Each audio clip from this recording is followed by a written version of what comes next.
Saranya kitchen. இன்னைக்கு நம்ம வந்து சூப்பரான மிளகாய் பஜ்ஜி செய்ய போறோம்.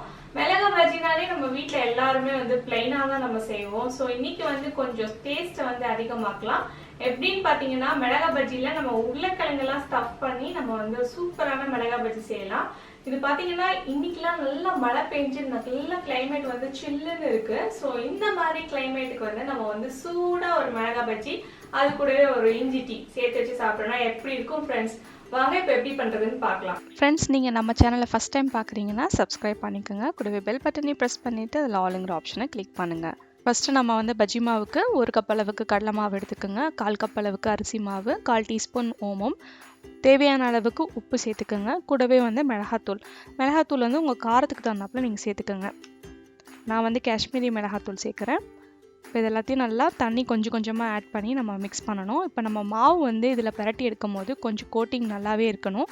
அப்போ தான் வந்து நல்லா சாப்பிடும் போது நல்லாயிருக்கும். அதனால் கொஞ்சம் திக்காகவே பார்த்துக்கோங்க. ரொம்ப தண்ணியாக கரைச்சிடாதீங்க. அதனால் கொஞ்சம் கொஞ்சமாக ஊற்றி தண்ணியை நல்லா மிக்ஸ் பண்ணிக்கோங்க. நான் கடைசியில் வந்து உங்களுக்கு எந்த மாதிரி கன்சிஸ்டன்சியில் வரணுங்கிறத நான் காமிக்கிறேன். இப்போ பாருங்கள், இந்த அளவுக்கு கன்சிஸ்டன்சி இருக்கணும். நீங்கள் மாவு பஜ்ஜியில் வந்து மாவு வந்து ஒட்டணும், அந்த மாதிரி இருக்கணும். இப்போ ஒரு 1/4 டீஸ்பூன் அளவுக்கு பெருங்காயத்தூள் சேர்த்துக்கலாம். பெருங்காயத்தூள் சேர்த்த பிறகு திருப்பியும் நல்லா மிக்ஸ் பண்ணிவிடுங்க. இப்போ நம்ம வந்து மசாலா ரெடி பண்ண போகிறோம். உருளைக்கிழங்கு வந்து ஸ்டஃப் பண்ண போகிறோம். அதனால் மசாலா ரெடி பண்ண போகிறோம்.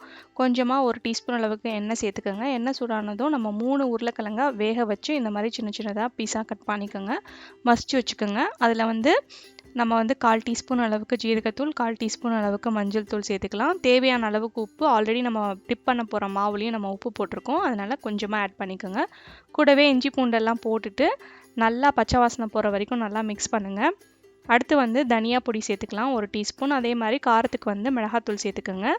மிளகாத்தூள் வந்து 1/2 டீஸ்பூன் நான் சேர்க்குறேன். உங்களுக்கு அதிகமாக வேணும்னா நீங்கள் இன்னும் கொஞ்சம் கூட சேர்த்துக்கலாம். நம்ம வெளியில் கோட் பண்ணுற மாவுலேயும் மிளகாத்தூள் சேர்த்துருப்போம். இதுலேயும் உள்ளார ஸ்டஃப் பண்ணுறதுலேயும் மிளகாத்தூள் சேர்க்குறோம். அதனால் காரத்தை பேலன்ஸ் பண்ணி நம்ம சேர்க்கணும். லாஸ்ட்டாக வந்து கொத்தமல்லி தழை போட்டு நல்லா மிக்ஸ் பண்ணி நல்லா எடுத்து வச்சுக்கணும். அவ்வளோதான், மசாலா ரெடி ஆயிடுச்சு. இப்போ நம்ம வந்து பஜ்ஜிக்கு வந்து மிளகாவை வந்து நம்ம கட் பண்ண போகிறோம். இந்த மாதிரி நடுவில் வந்து ஸ்டார்டிங்லேருந்து எண்டிங் வரைக்கும் கட் பண்ணிக்கோங்க. மிளகா பஜ்ஜியை வந்து கட் பண்ணும் போது கேர்ஃபுல்லாக இருக்கணும். பாதியாக கட் பண்ணிட வேண்டாம். ஸோ இந்த மாதிரி நடுவில் வந்து கட் பண்ணிவிட்டு அதில் உள்ள விதையெல்லாம் எடுக்கணும். இவ்வளோ மிளகாவுக்கு நம்ம வந்து கட் பண்ணி நம்ம உள்ள ஸ்டஃப் பண்ண போகிறோம். ஸோ பாதியாக எடுத்துகிட்டு அதில் விதையெல்லாம் நம்ம எடுத்துடணும். இப்போ நம்ம வந்து ரெடி பண்ணி வச்சுருக்கிற உருளைக்கிழங்கு மசாலாவை இதுக்குள்ளார நம்ம ஸ்டஃப் பண்ணணும். நல்லா மசாலாலாம் உள்ளார வச்சு நல்லா ப்ரெஸ் பண்ணி விடுங்க. அப்போ தான் நம்ம எண்ணெயில் போட்டு பொரிச்சு எடுக்கும் போது நமக்கு வந்து ஈஸியாக இருக்கும். அதே மாதிரி நம்ம மாவு பஜ்ஜி மாவில் வந்து நம்ம பிரட்டி எடுக்கும் போதும் நமக்கு ஈஸியாக இருக்கும். இந்த மாதிரி ப்ரெஸ் பண்ணிவிட்டு நல்லா ஒன்று சேர்த்து விடுங்க. அவ்வளோதான், இதே மாதிரி எல்லாத்தையும் நம்ம ரெடி பண்ணிக்க வேண்டியதான். இது வந்து நம்ம ப்ளைனாக சாப்பிட்றதோட இந்த மாதிரி உருளைக்கிழங்கு ஸ்டஃபிங்கோடு சேர்த்து சாப்பிட்டோன்னா ரொம்ப அருமையாக இருக்கும். நீங்கள் ட்ரை பண்ணி பாருங்கள். ட்ரை பண்ணி பார்த்துட்டு உங்கள் ஃபீட்பேக் கமெண்ட் எனக்கு சொல்லுங்கள். சில நேரம் வந்து நமக்கு இந்த உருளைக்கிழங்கு மாவு அதிகமாகிடுச்சுன்னா நம்ம என்ன பண்ணலாங்கிறத நான் வீடியோட கடைசியில் சொல்கிறேன். இப்போ நம்ம மாவு பஜ்ஜிக்கு மிக்ஸ் பண்ணி வச்சுருக்கோம் இல்லையா, அதில் வந்து ஒரு 1/4 டீஸ்பூன் அளவுக்கு சோடா ஆட் பண்ணிக்கோங்க. சோடா ஆட் பண்ணிவிட்டு மிக்ஸ் பண்ணிவிட்டு இப்போ நம்ம மாவை வந்து நல்லா பிரட்டி எடுக்கலாம். எல்லா சைட்லேயும் வர மாதிரி நம்ம பிரட்டி எடுத்துக்கணும். அதுக்குள்ளே நம்ம வந்து எண்ணெயும் நம்ம சூடு பண்ணி ரெடியாக வச்சுருக்கணும்.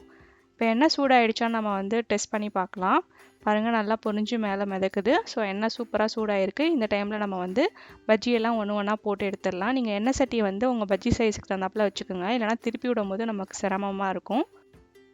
எண்ணெய் வந்து இந்த பொரிக்கிறதுக்கு வந்து கொஞ்சம் கூடுதலாக ஊற்றிக்கிட்டா ஈஸியாக நல்லா பொரிச்சு எடுத்துடலாம். 2 சைடும் பொன்னிறமாகிற வரைக்கும் திருப்பி விட்டு நல்லா பொரிச்சு எடுத்துடணும்.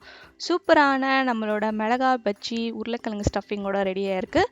இப்போ நம்ம வந்து இதே மாதிரி எல்லா மிளகாய் பஜ்ஜியும் நம்ம வந்து எண்ணெயில் பொரிச்சு எடுக்கணும். பாருங்கள் எவ்வளோ சூப்பராக இருக்குன்னு. ஸோ நான் சொல்லியிருந்தேன் இல்லையா, அந்த மாவு வந்து உருளைக்கிழங்கு ஸ்டஃபிங் வந்து கொஞ்சம் அதிகமாக இருந்ததுன்னா இந்த மாதிரி நீங்கள் மீதம் உள்ள மாவில் வந்து பிரட்டி அதையும் சேர்த்து நீங்கள் வந்து பொரிச்சிட்டிங்கன்னா உங்களுக்கு ஒரே டைமில் வந்து போண்டாவும் ரெடி ஆகிடும், மிளகா பஜ்ஜியும் ரெடி ஆகிடும் உருளைக்கிழங்கு ஸ்டஃபிங்கோட. இதை நீங்கள் டொமேட்டோ கெச்சப்போட சேர்த்து வச்சு சாப்பிட்லாம். இந்த வீடியோ உங்களுக்கு பிடிச்சுன்னா லைக் பண்ணுங்கள், உங்கள் ஃப்ரெண்ட்ஸ் அண்ட் ஃபேமிலி கூட ஷேர் பண்ணுங்கள். மறக்காமல் சரண்யா கிச்சனை சப்ஸ்கிரைப் பண்ணி வச்சுக்கோங்க. இந்த நாள் இனிய நாளாக வாழ்த்துக்கள். நன்றி.